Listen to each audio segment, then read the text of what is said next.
Soal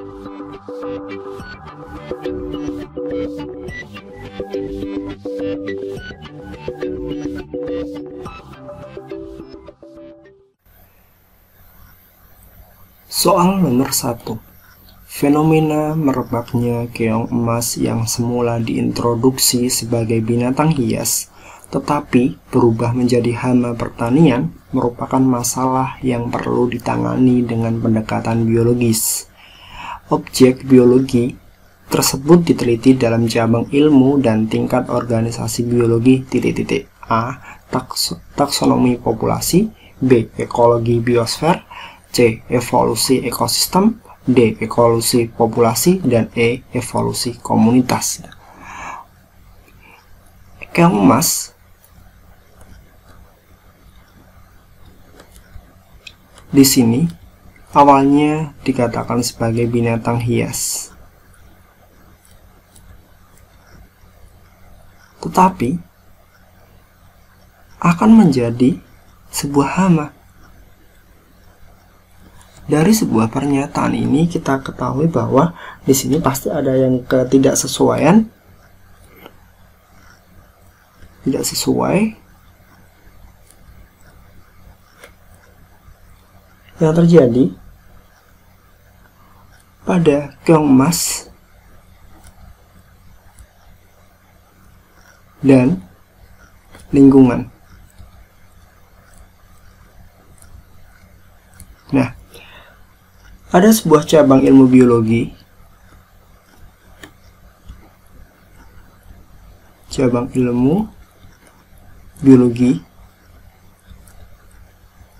yang mengkaji tentang interaksi antar makhluk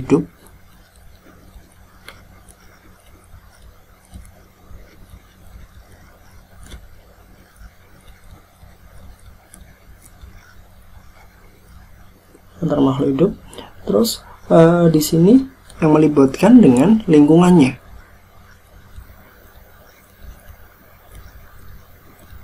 Nah, di mana ilmu ini dikatakan sebagai ilmu ekologi.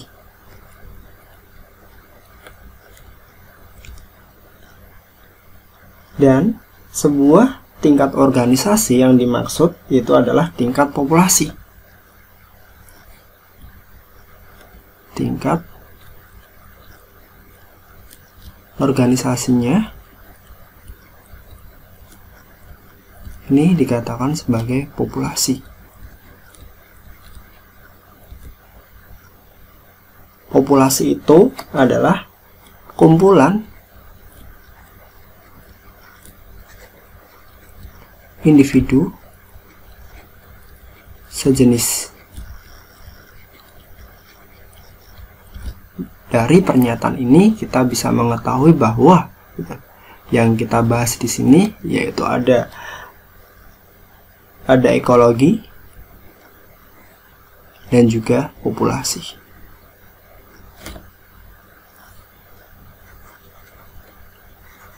Sehingga jawaban yang tepat itu adalah pilihan D.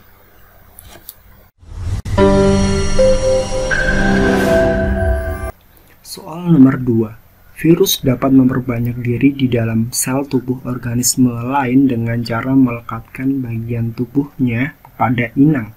Kemudian akan memasukkan DNA ke dalam tubuh inang dengan tujuan A. Memacu produksi enzim untuk memecah sel inang. B.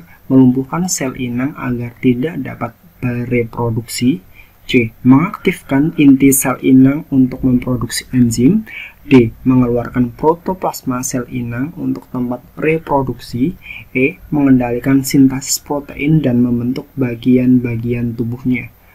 Kalaupun kita membahas tentang soal ini,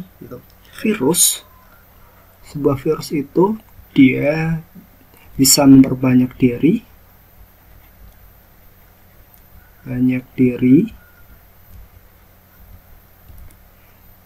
pada organisme lain.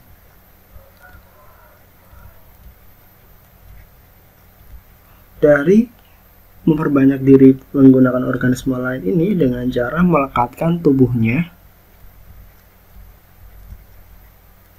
melekatkan tubuh pada sel inang.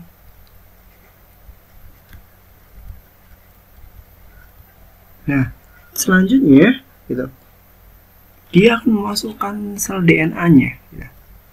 Sel DNA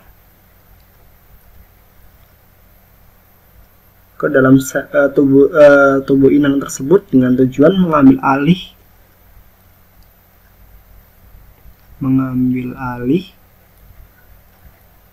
alih perlengkapan metabolik, gitu. Perlengkapan metabolik. Nah, dengan begitu, setelah dikendalikan, maka terjadi pembentukan protein.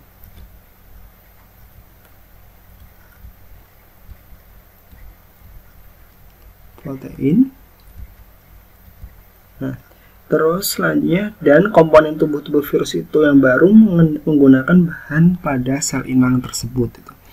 Kalaupun dilihat dari penjelasan ini, urutan ini dari virus memperbanyak diri menuju ke organisme lain ini, dan akhirnya dia melekatkan tubuh pada sel inang dan dia memasukkan DNA-nya terus lanjut ke dalam sel tubuh inang dan mengambil alih perlengkapan metabolik untuk mengaktifkan ceritanya itu pembentukan protein, dan dari protein tersebut dan komponen-komponen tubuh virus itu akan menggunakan bahan-bahan yang tersedia pada sel inang, gitu.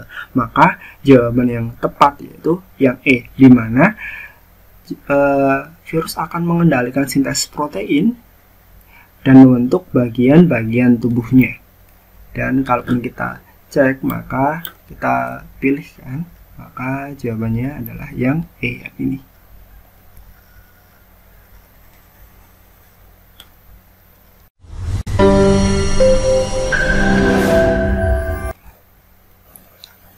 Soal nomor 3. Perhatikan gambar organisme berikut. Ketiga organisme tersebut dikelompokkan ke dalam protozoa karena A. Bersifat parasit dengan inti eukariotik. B. Cara hidup heterotrof sebagai parasit. C. Bentuk morfologis yang berbeda-beda. D. Bersel satu dan memiliki alat gerak. E. Perkembangbiakan secara seksual dan pembelahan biner.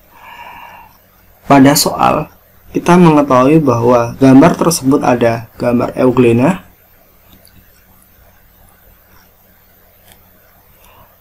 ada amuba, dan ada gambar paramecium. Nah, ketiga organisme tersebut dimasukkan ke dalam golongan protista, protozoa. Maaf. Nah, golongan protozoa itu memiliki ciri-ciri yaitu yang pertama, bersifat eukariotik. Selanjutnya, dia pun juga memiliki ciri uniseluler. Yang ketiga, aerobik. Yang keempat, bersifat fotoautotrof.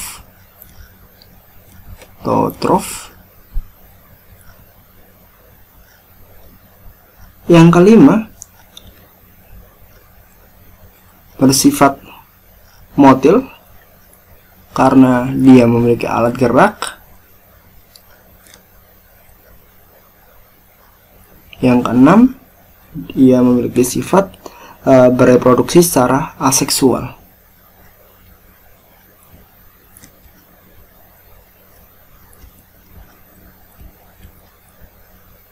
Dari penjelasan-penjelasan ini, kita bisa mengambil sebuah kesimpulan bahwa seperti euglena, amuba, paramecium, dia bersel satu dan memiliki alat gerak, sehingga jawaban yang tepat itu jawaban yang D.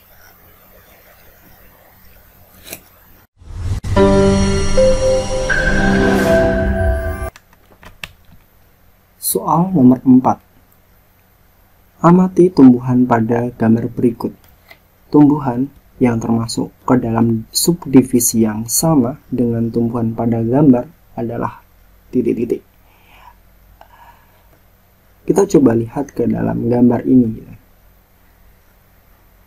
Gambar ini dimasukkan ke dalam subdivisi Gymnospermae. Nah, subdivisi Gymnospermae itu sama, yaitu Gymnospermae itu tumbuhan berbiji terbuka.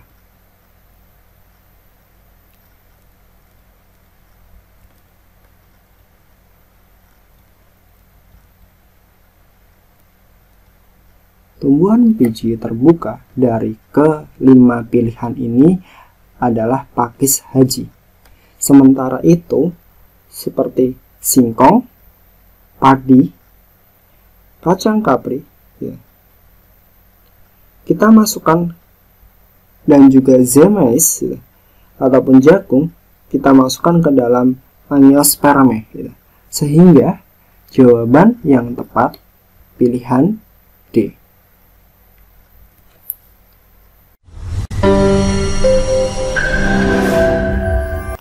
Soal nomor 5.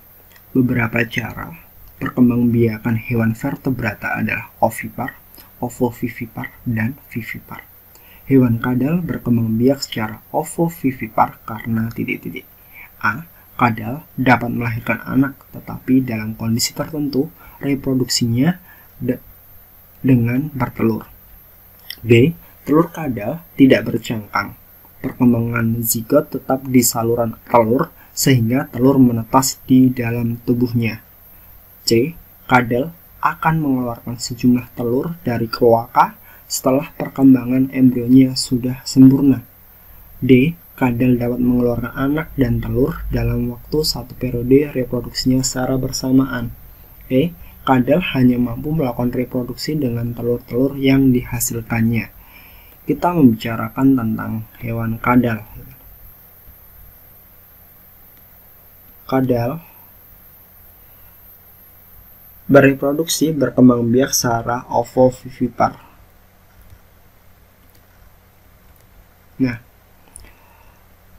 berbeda dengan reptil lainnya di mana telur kadal itu telurnya tidak bercangkang.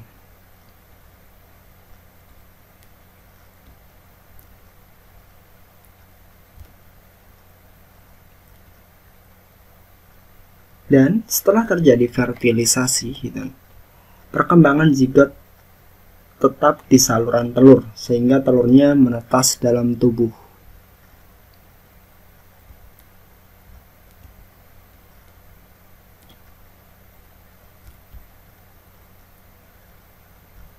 Setelah menetas, anak kadal baru keluar dari tubuh induknya.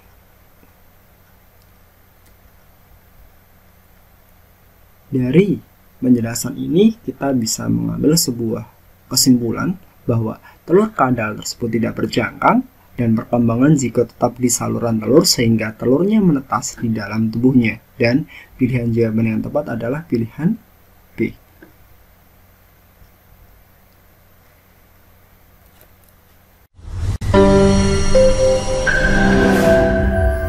Soal nomor 6.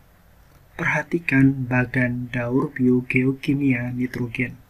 Fiksasi N2 ditunjukkan pada proses titik-titik. Dalam soal ini kita diminta untuk menunjukkan fiksasi N2. Ada pilihan 1, 2, 3, 4, dan juga 5. Untuk membahas soal ini, kita perlu tahu bahwa sebagian besar unsur nitrogen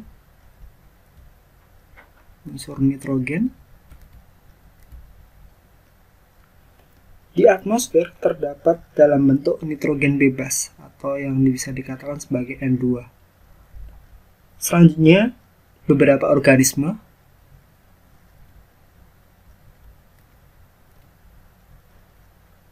dapat memfiksasi nitrogen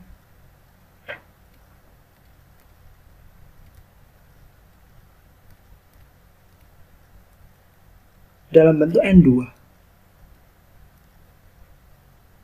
Contohnya yaitu Rhizobium,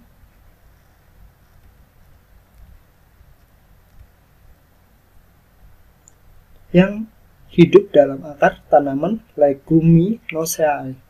Jadi, dari penjelasan ini bahwa yang namanya fiksasi N2 ditunjukkan dapat dilakukan oleh pada organisme, dan itu ditunjukkan pada gambar yang pertama. Sehingga jawaban yang tepat adalah pilihan A.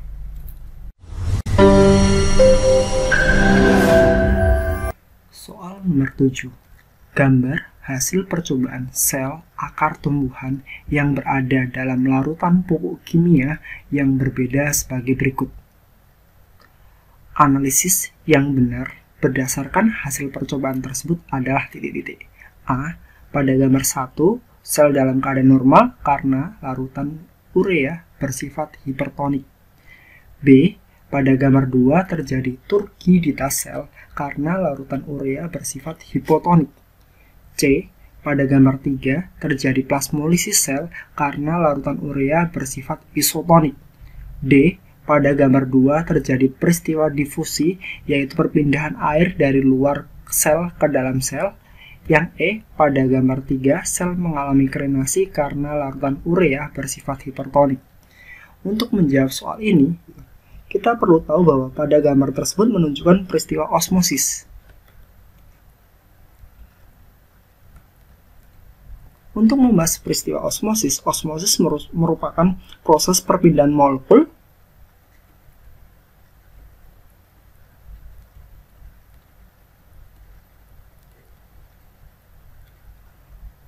dari konsentrasi rendah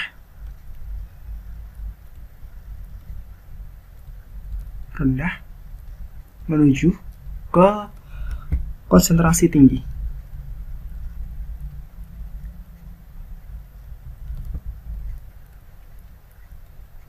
Nah, gambar 1 menunjukkan konsentrasi larutan di dalam sel dan di luar sel sama, sehingga tidak terjadi peristiwa larutan isotonik.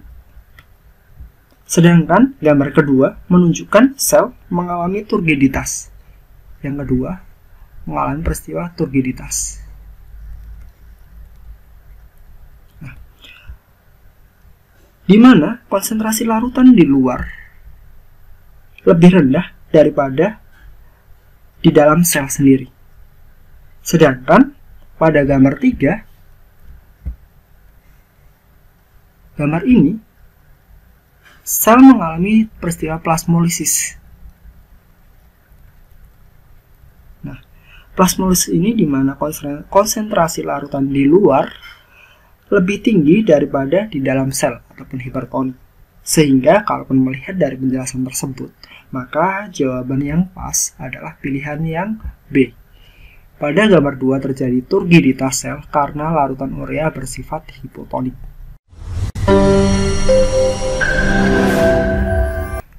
Soal nomor 8. Hubungan yang tepat antara jenis, ciri, dan fungsi jaringan tumbuhan berikut adalah titik-titik. A. Jaringannya silem, ciri-cirinya tersusun atas sel-sel skleroid, fungsinya pelindung. B. Jaringan epidermis, cirinya tersusun atas selapis sel, fungsinya sekresi. C. Parenkim, jaringan parenkim, ciri-cirinya tersusun atas trakea dan trakeit, dan fungsinya sebagai alat pengangkut. D. Jaringan meristem, ciri-cirinya tidak dapat membelah dan fungsinya sebagai pelindung. Yang E. Jaringan phloem, ciri-cirinya tersusun atas pembuh tapis, fungsinya sebagai alat pengangkut. Untuk membahas soal ini, kita harus menjelaskan masing-masing dari jaringan tersebut. Kita bicara yang pertama yaitu tentang silem. Silem berperan sebagai alat pengangkut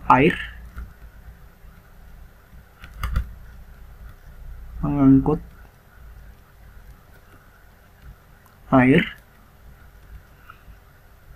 yang ataupun dan juga garam dan garam mineral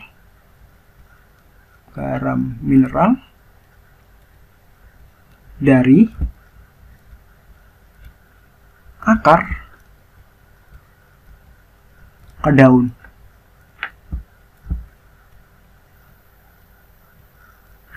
Selanjutnya, kita membicarakan tentang floem. Floem itu pun juga jaringan pengangkut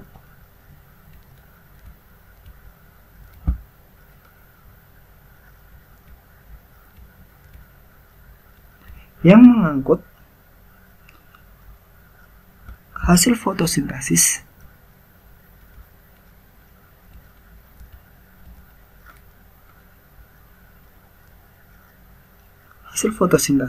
dari daun ke seluruh tubuh.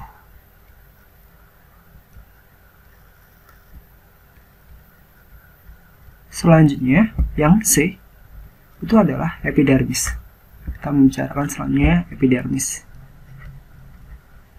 Ketika kita membicarakan tentang epidermis, epidermis ini adalah jaringan yang berperan sebagai pelindung bagian di dalamnya. Berarti dapat kita katakan sebagai pelindung.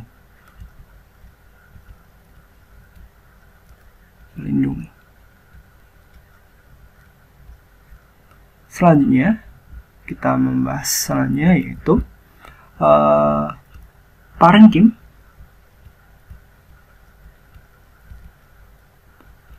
Parenkim itu sendiri adalah berperan sebagai pengisi sel. Dan yang terakhir itu yaitu jaringan meristem. Meristem itu sendiri berperan sebagai proses pembelahan.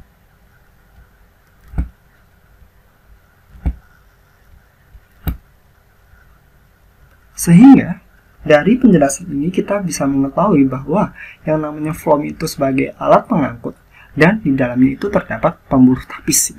Dan jawabannya adalah E.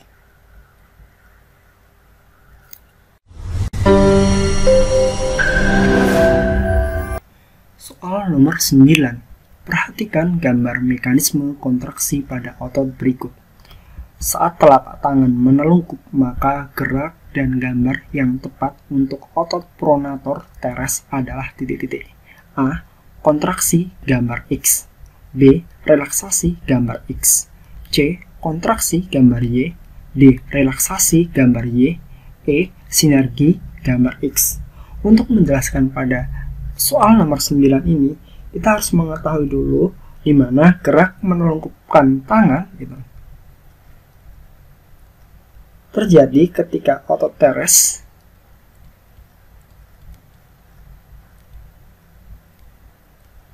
mengalami kontraksi. Ketika otot teres itu berkontraksi,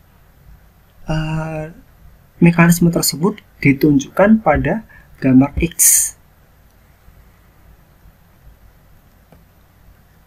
Pada gambar X menunjukkan aktin, gitu. Di sini ada aktin dan miosin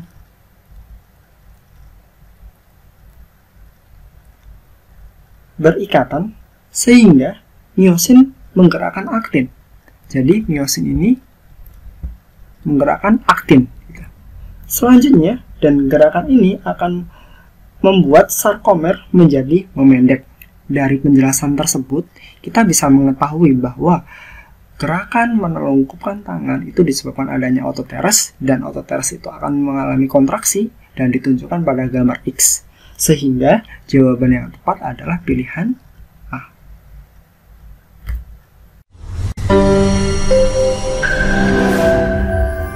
Soal nomor 10. Pada saat luka, kita tidak mengalami pendarahan karena darah mengandung faktor penggumpalan yang dapat menutup luka. Namun, pada kasus tertentu ada orang yang bila terluka, lukanya tidak mudah menutup sebab tidak mempunyai faktor penggumpal. Orang tersebut menderita penyakit titik-titik. A. Leukemia. B. Hemofilia. C. Anemia. D. Polistemia. E. Sklerosis. Untuk menjelaskan soal ini, gitu, kita harus mengetahui dulu berbagai penjelasan dari soal ini ataupun pilihan jawaban ini. Kita bicara tentang leukemia dulu. Leukemia itu ketika di dalam darah itu terdapat sel darah putih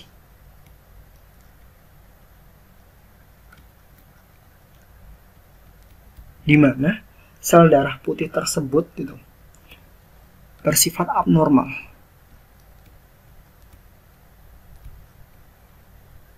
Dan sel darah putih tersebut karena dia abnormal, di mana di situnya trombositnya pun menurun.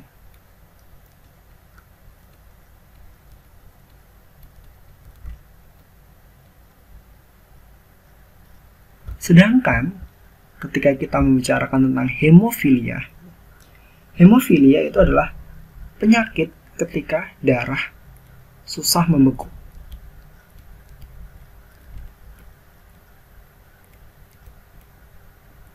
Penyakit ini dikarenakan tidak memiliki faktor pembeku, di mana kelainan ini bersifat menurun pada keturunannya. Sifatnya menurun gitu. Selanjutnya kita membahas tentang anemia. Ketika kita membicarakan anemia, anemia ini adalah kelainan pada sistem peredaran darah karena sel darah merah sedikit.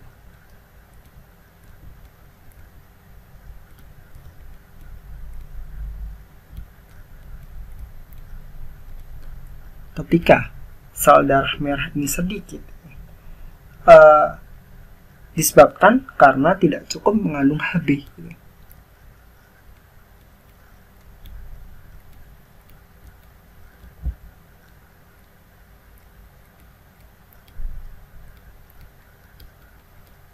Selanjutnya ada polistemia. Polistemia ditandai dengan produksi sel darah merah yang berlebihan. Berarti di sini dapat kita katakan adalah sel darah merahnya malahan berlebihan.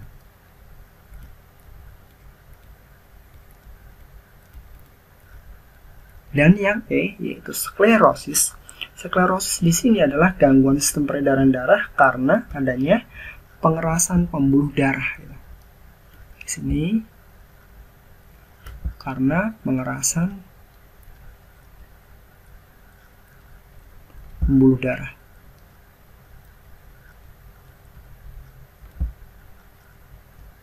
Kalaupun kita lihat penjelasan ini, berarti jawaban yang tepat di mana orang tersebut ketika luka dan lukanya itu susah untuk membeku, darahnya untuk membeku, gitu. Maka jawaban yang pas itu adalah pilihan B, yaitu hemofilia.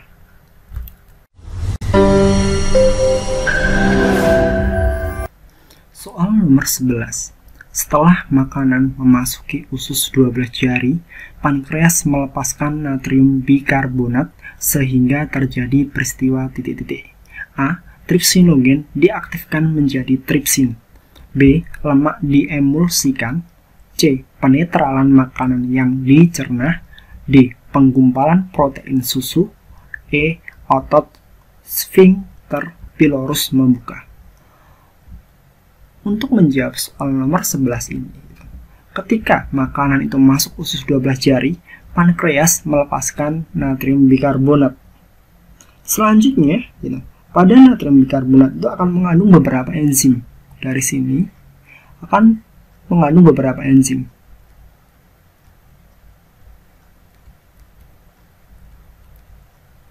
Dari beberapa enzim tersebut, salah satunya enzimnya dinamakan sebagai tripsinogen.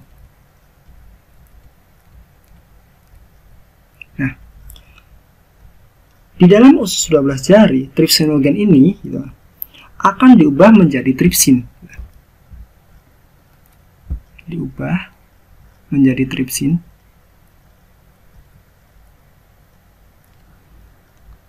Oleh enzim enterokinase untuk mencerna makanan yang masuk ke usus 12 jari. Sehingga kalaupun kita mengetahui peristiwa ini, Peristiwa ini di mana makanan yang memasuki usus 12 jari, pankreas melepaskan natrium bikarbonat, sehingga terjadi peristiwa tripsinogen yang diaktifkan menjadi tripsin, sehingga jawaban yang tepat adalah pilihan A.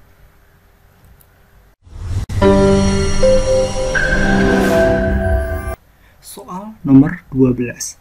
Asfiksi merupakan gangguan fungsi dan kerja organ pernafasan yang secara langsung akan berdampak pada titik-titik. A. Sel jaringan tubuh kekurangan oksigen. B. Kebutuhan nutrisi menurun. C. Pertumbuhan tubuh terhenti. D. Pembelahan mitosis lebih lambat. E. Menurunnya daya tahan tubuh. Untuk mengerjakan soal nomor 12 ini, kita harus mengetahui dulu tentang asfiksi tersebut. Asfiksi merupakan gangguan di mana terjadinya gangguan pengangkutan oksigen ke jaringan.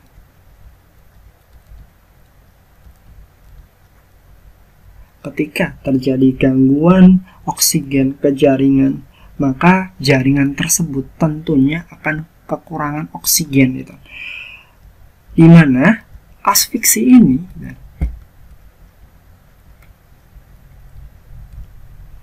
terjadi ketika seseorang yang tenggelam. Dari sedikit penjelasan ini, kita bisa mengetahui bahwa asfiksi merupakan gangguan fungsi dan kerja organ pernafasan yang secara langsung akan berdampak pada sel jaringan tubuh yang kekurangan oksigen, sehingga jawaban yang tepat adalah A.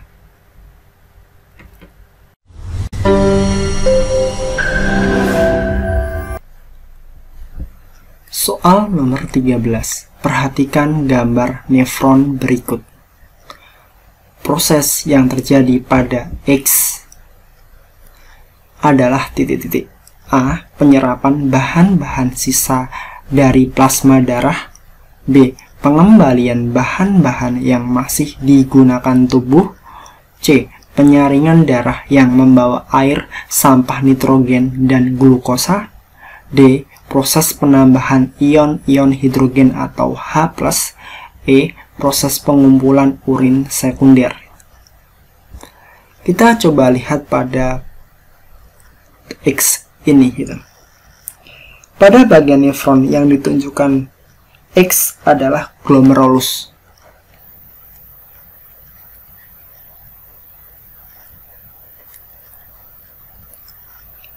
Pada proses pembentukan urin di glomerulus terjadi peristiwa filtrasi.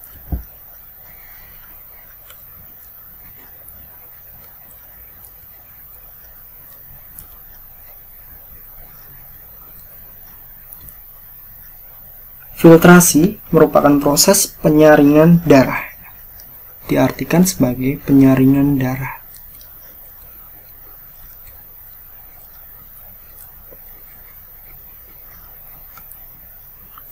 Darah yang melalui glomerulus akan membawa air ini.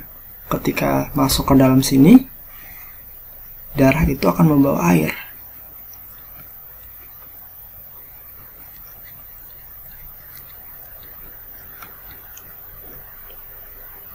Terus selain air ada sampah nitrogen.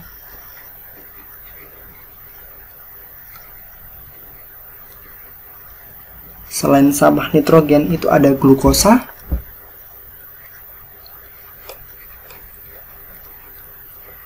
Selain glukosa ada sisa metabolisme yang lainnya.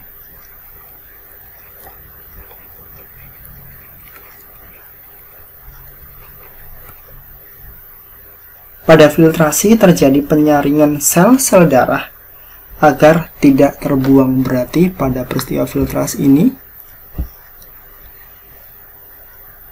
ada proses yang namanya proses penyaringan.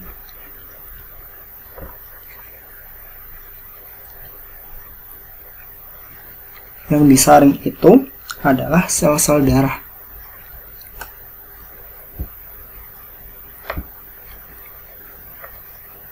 ketika disaring tersebut, maka sel-sel darah itu tidak akan terbuang dengan sia-sia. Nah, dari penjelasan tersebut dapat kita ketahui bahwa pada proses X itu akan terjadi penyaringan darah yang membawa air, sampah nitrogen, glukosa, dan sisa metabolisme. Sehingga jawaban yang tepat adalah pilihan C.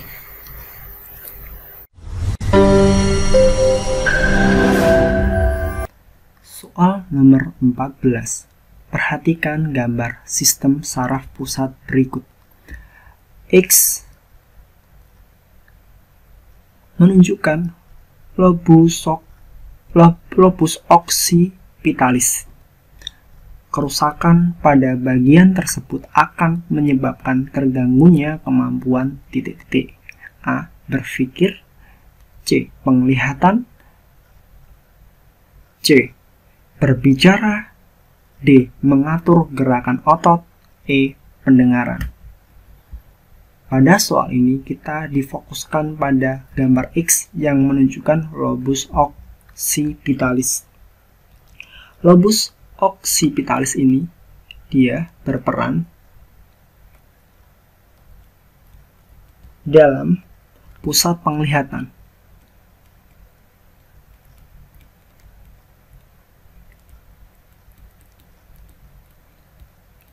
Apabila pada bagian X tersebut ternyata rusak, tentunya penglihatan pun juga akan semakin susah untuk ataupun bisa dikatakan sebagai rusak Nah, oleh karena itu lobus occipitalis ini perlu dijaga. Berdasarkan penjelasan tersebut, kita bisa mengetahui bahwa jika pada gambar X ini terjadi kerusakan, akan menyebabkan terganggunya kemampuan penglihatan. B.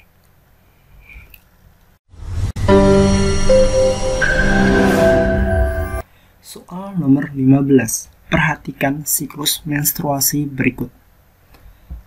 Berdasarkan siklus menstruasi tersebut, proses yang terjadi pada bagian X adalah A. Fase menstruasi FSH mendorong estrogen untuk pematangan folikel. B. Penebalan endometrium akibat peningkatan produksi progesteron. C. Pematangan folikel oleh estrogen dan peluruhan endometrium. D.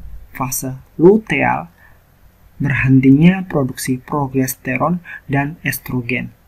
Yang E. Folikel memproduksi FSH untuk pematangan telur.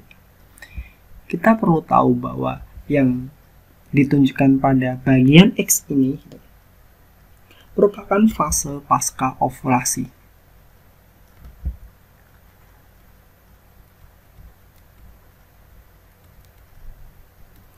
Fase pasca ovulasi ini di mana LH merangsang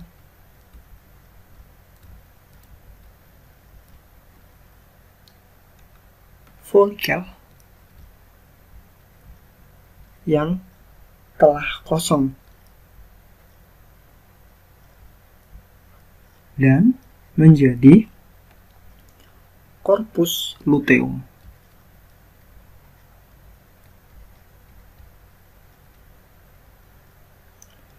Dan korpus luteum tersebut tetap akan menghasilkan estrogen. Ada estrogen dan progesteron.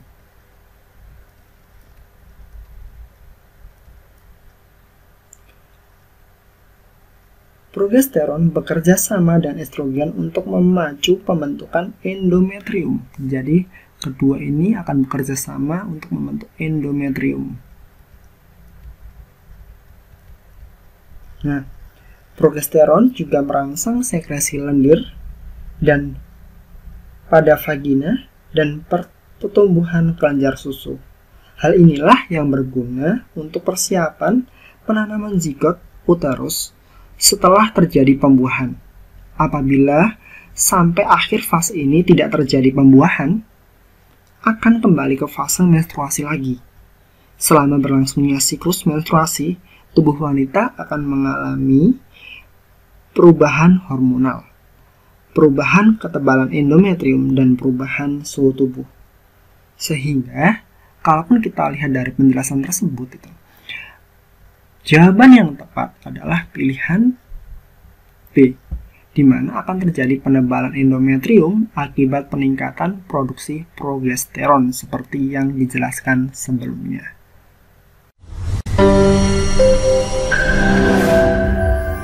Soal nomor 16. Seseorang dapat dikatakan memiliki kekebalan aktif jika menunjukkan respon sekunder terhadap infeksi oleh patogen yang sama untuk kedua kalinya. Respon sekunder tersebut terjadi melalui mekanisme A. Induksi fagositosis dan neutrofil oleh antigen virus. B. Induksi pembentukan sel plasma yang menghasilkan antibodi. C. Aktivasi protein komplement yang menginduksi antibodi. D. Sekresi histamin dan prostaglandin oleh limfosit T. E. Peningkatan permeabilitas kapiler darah oleh histamin. Untuk membahas soal ini, kita perlu tahu bahwa respon sekunder akan terbentuk apabila tubuh telah terbentuk kekebalan aktif. Respon sekunder akan terbentuk apabila antigen yang sama masuk ke tubuh kedua kalinya. Jadi ketika sudah masuk kedua kalinya, maka akan terbentuklah antigen. Selanjutnya, memori imunologi. Jadi dari sini akan adanya memori imunologi yang telah terbentuk sebelumnya akibat infeksi pertama dan membentuk respon sekunder. Jadi di sini akan terjadi respon selanjutnya atau respon sekunder. Respon sekunder tersebut terbentuk melalui induksi pembentukan sel plasma. Jadi di sini respon sekunder terbentuk akibat induksi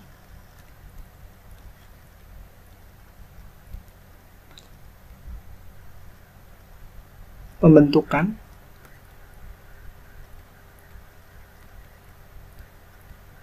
sel plasma.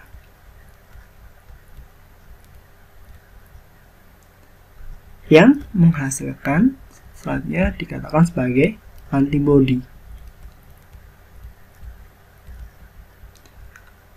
Induksi tersebut akan mempercepat pembentukan antibodi sehingga respon akan berjalan dengan cepat. Oleh karena itu, dapat kita simpulkan bahwa respon sekunder tersebut terjadi melalui mekanisme yaitu induksi pada sel plasma yang menghasilkan antibodi, dan jawaban yang tepat adalah pilihan B.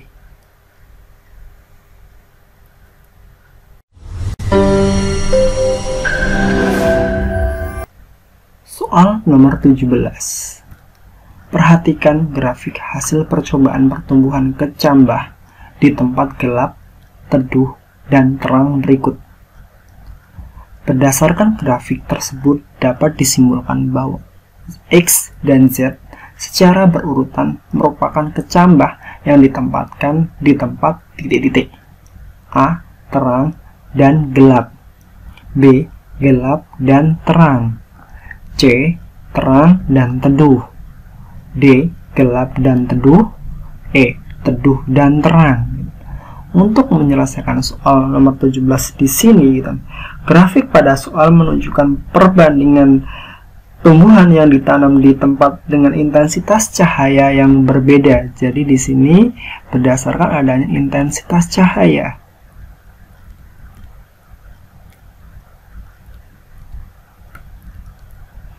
Selanjutnya, berdasarkan grafik tersebut diketahui bahwa tumbuhan pada tempat yang gelap mengalami pertumbuhan yang lebih cepat.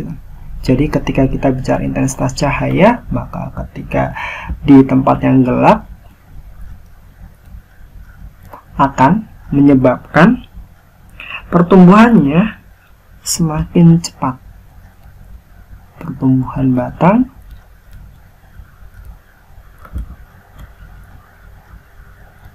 cepat. Nah, selanjutnya gitu. Hal ini disebabkan adanya aktivitas hormon auksin.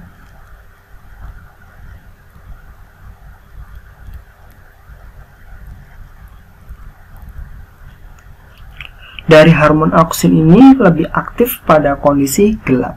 Jadi dari sini kita bisa mengetahui bahwa auksin ini aktif ketika pada kondisi gelap. Hormon auksin akan membuat batang tanaman tumbuh lebih cepat. Nah, peristiwa ini disebut yang namanya etiolasi. Dan ketika dia itu cepat, maka dikatakan sebagai etiolasi. Nah, sebaliknya, hormon auksin akan menjadi kurang efektif ketika kondisi terang. Jadi, hormon auksin ini tidak akan ataupun kinerjanya itu akan kurang aktif ketika kondisi terang. Dengan demikian, pertumbuhan batang tumbuhan tidak secepat ketika kondisi gelap. Jadi, dapat disimpulkan di sini pada X dan juga pada Z ini. X ini tumbuhnya lebih tinggi dibandingkan kondisi Z, sehingga dapat kita katakan bahwa X ini kondisinya gelap dan Z ini kondisinya adalah terang. Dan kalaupun kita simpulkan, jawaban yang tepat itu adalah pilihan B.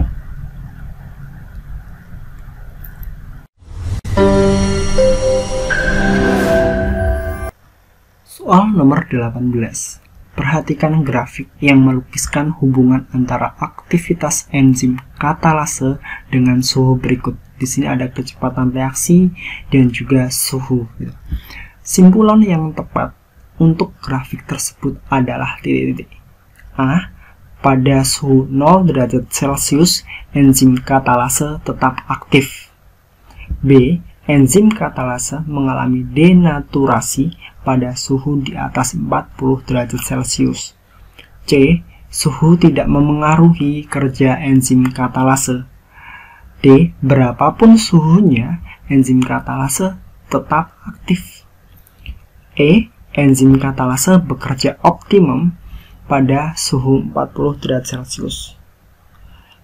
Pada grafik ditunjukkan bahwa hubungan antar aktivitas enzim katalase aktivitasnya dengan suhu. Pada grafik ini diketahui bahwa enzim katalase bekerja optimum pada suhu 40 derajat Celcius. Nah, pada suhu di bawah 40 derajat Celcius, sininya enzim belum maksimal. Sedangkan di atas suhu 40 derajat Celcius, arahnya sebelah sini, enzim mengalami penurunan. Jadi dia mengalami penurunan. Dan sedangkan ketika di sini ini belum maksimal.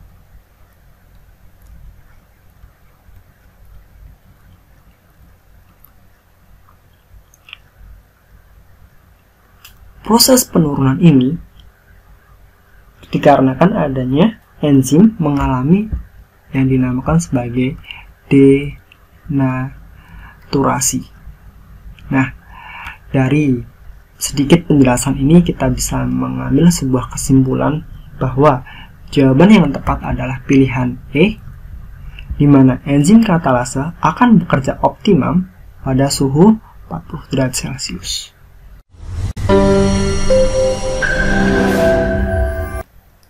Soal nomor 19. Perhatikan tahap proses sintesis protein berikut. Di sini ada DNA dan juga RNA. Berdasarkan carta di atas, proses nomor 1 adalah titik-titik. A. Translasi. B. Transkripsi. C. Inisiasi. D. Terminasi. E. Elongasi. Pada soal ini, kita harus mengetahui dulu pada nomor 1 itu apa dan juga pada nomor 2 itu apa. Pada nomor 1 ini ditunjukkan bahwa di sini ada terjadi peristiwa transkripsi. Sedangkan pada nomor 2 ini dikatakan sebagai peristiwa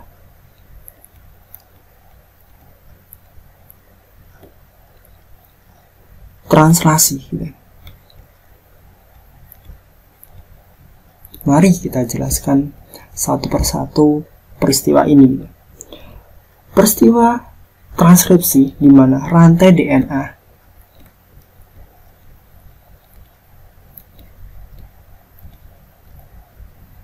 akan terbuka menjadi dua rantai, yaitu rantai sense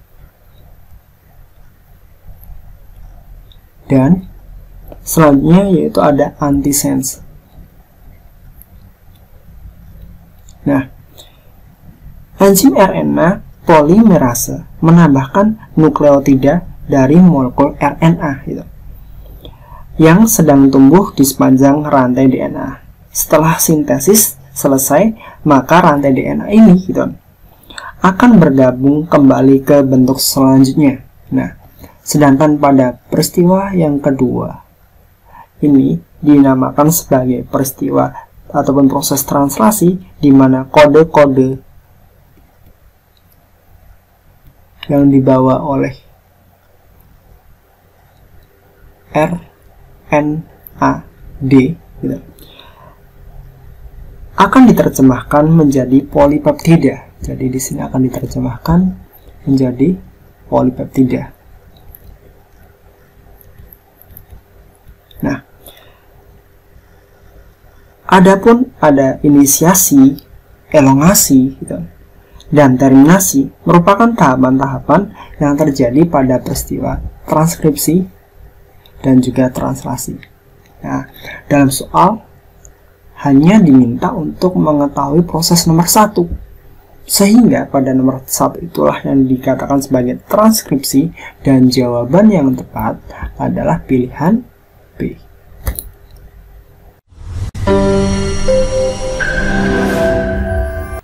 Soal nomor 20. Perhatikan gambar salah satu fase meiosis berikut. Sel pada gambar tersebut sedang mengalami titik-titik. A. Pertukaran genetik saat metafase 1. B. Pertukaran genetik saat profase 1. C. Mutasi yang menggunakan metafase. D. Mutasi yang mengganggu tahapan profase. E. Mutasi yang menyebabkan pertukaran genetik. Untuk menjelaskan soal ini, kita harus mengetahui dulu tentang tahapan pembelahan meiosis. Tahapan pembelahan meiosis terdiri dari 2 kali pembelahan, yaitu ada profase 1, selanjutnya ada metafase 1, selanjutnya itu ada anafase 1, selanjutnya ada telofase 1,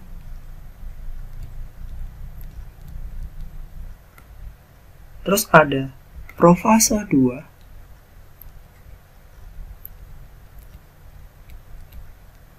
kemudian ada anafase, kemudian ada metafase 2, selanjutnya ada anafase yang kedua, dan yang terakhir adalah telofase 2. Nah, gambar pada soal merupakan tahap profase 1. Di sini ada tahapan yang dinamakan sebagai profase 1. Nah, tahapan profase 1 ini ditandai dengan adanya benang kromatin yang memendek. Benang kromatinnya memendek. Nah, selanjutnya benang kromatin yang memendek tersebut menjadi kromosom. Dari benang kromatin ini dia akan menjadi kromosom. Nah, kromosom homolog berdekatan dan berpasangan, dan kromosom homolog tersebut akan mengganda. Kromatid pada masing-masing kromosom homolog memendek dan juga menebal di sini.